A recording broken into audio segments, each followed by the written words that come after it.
Hello. All right, there we go. All right, you guys, today it's Monday, March 29th, and we have a grammar review video. And starting today, I'm going to send you guys 2 videos a day, so you'll also get a workbook video. Not for your workbook at home, but for the school book we use in class. So we're going to watch this review. I'm going to bring up the homework like I always do.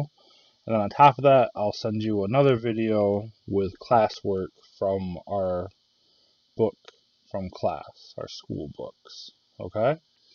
And the reason I can do this now is that I'm going to go 99% sure that I fixed all the problems I was having with the presentation device, this little USB I use. So I'll send you this video. We're going to watch it. And then I will send you a second video on top of it. Okay? And hopefully we'll be able to get through our units by the end of April. So let's begin with the grammar. It's just a review lesson. We're not going to have a quiz, obviously. So watch the video. Watch it again if you have to. All that good stuff.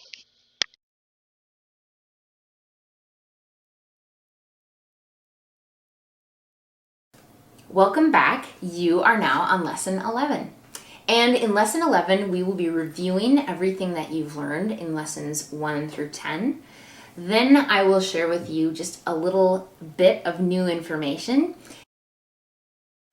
Welcome back. You are now on Lesson 11. And in Lesson 11, we will be reviewing everything that you've learned in Lessons 1 through 10. Then I will share with you just a little bit of new information. You'll be diagramming your sentences, and then you have a quiz. So let's look at a review. Remember, I'm going to kind of speed through this stuff just as a review. If you have questions about it, you should go back to the lesson and read more about the concept. So let's start with lessons 1 through 5. You learned that subjects tell us whom or what a sentence is about. Subjects are nouns and pronouns. Verbs tell us what the subject is or does. Verb phrases are made of one or more helping verbs and one main verb. They come together to act as a single verb. You learned to turn questions into statements before you diagram them if you're having a hard time finding the subject. You learned that imperative sentences give commands, and their subject is always you understood. You learned that nouns and pronouns can do different jobs in sentences, and they can be subjects. In lessons 6 through 8, you learned about 2 more parts of speech. You learned about adjectives and adverbs. Adjectives describe nouns and pronouns. They answer the adjective questions: which one, what kind, how many, and whose. You learned about adverbs and that they are words that modify verbs, adjectives, and other adverbs. The adverb questions are how, when, where, why, and to what extent. And in lessons 9 and 10, you learned about prepositions and prepositional phrases. You learned that phrases are groups of words without both a subject and a verb, and they come together to act as a single part of speech. You learned that prepositions are always in prepositional phrases, and prepositional phrases consist of at least a preposition and a noun or a pronoun. You learned that the fancy name for the noun or a pronoun in a prepositional phrase is called the object of the preposition, and that is another noun job. You also learned that prepositional phrases function as either adjectives or adverbs. Whew, that was a lot of stuff. I hope that you remembered all of that stuff and it was pretty clear in your mind. Before we move on, let's look at the parts of speech. Remember, there are 8 parts of speech. You have now learned about 6 of them. You know that nouns name people, places, things, or ideas. Pronouns take the place of nouns. Verbs tell us what the subject is or does. Adjectives modify nouns and pronouns. Adverbs modify verbs, adjectives, and other adverbs. And prepositions show the relationship between a noun or pronoun and another word or element in the rest of the sentence. They're always in prepositional phrases. We have not yet learned about conjunctions or interjections. We'll be doing that a little later. Now, speaking of prepositions always being in prepositional phrases, that brings me to that extra bit of information that I'm going to share with you today. Prepositions are always in prepositional phrases. Let's look at the sentence, the boy walked around the house. Around the house is a prepositional phrase. Around is the preposition, and house is the object of the preposition. Now, sometimes you're going to find words that are on the preposition list that are not in prepositional phrases, like this. The boy walked around. Notice that now the word around is not part of a phrase. It's just hanging out there all by itself. Well, when this happens, the word is no longer a preposition because prepositions must be in prepositional phrases. In this particular sentence, the word around is functioning as an adverb. So in sentence A, around the house is a prepositional phrase, around is a preposition, and around the house is functioning as an adverb. But in sentence B, around is just an adverb. It's no longer a preposition. It's an adverb. Usually when this happens, the word is functioning as an adverb. That's not always true, but that's usually true. Here are some more examples to let you know what I mean. If we look at the sentence, put the chair inside the house is a prepositional phrase. Inside is a preposition. If we just say, put the chair inside, now inside is not part of a prepositional phrase, so it's not a preposition.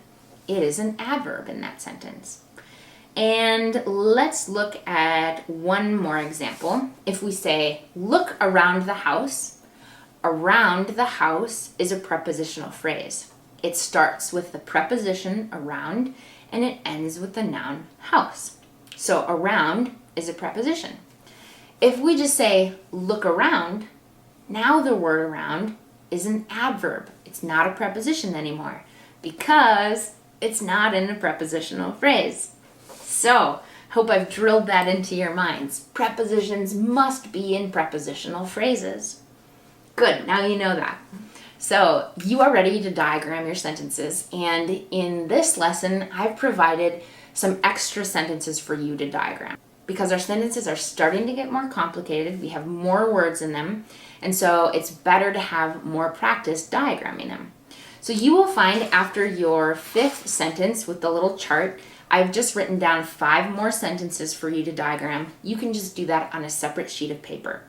When you're done with all your diagramming, you will be ready to take the quiz. Good luck on your quiz, have fun, and I'll see you in the next lesson, which is lesson 12.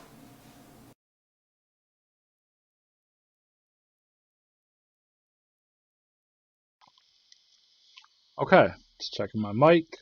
So, we are just doing the review. I think that was a pretty good review. I think she did a really good job with that. So your homework is this. Just like it always is. So get out some blank paper. And we will begin. Here are some examples of prepositions. First, adverbs.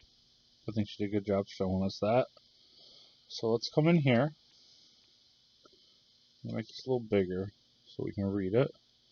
The first sentence is, Mark excitedly waved at the girl in the bookstore. Mark excitedly waved at the girl in the bookstore. So write your sentence out, okay? Leave space for your diagram, and then make yourself a chart. Alright, pause the video so you can make yourself this chart, plus write down the sentence. Good. Going down to sentence number 2. Sentence number 2 is, the beautiful blue fountain glowed in the white moonlight. The beautiful blue fountain glowed in the white moonlight. Okay, pause it. Just pause the video if you need to write it down. We come down here. Here's our box. Okay, leave space for your diagram. Pause the video, write out this box. Okay.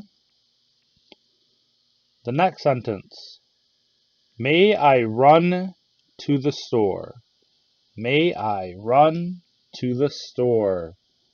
Good. Write your sentence down, leave space for your diagram, and then write out the box beneath so you can fill it in. Next.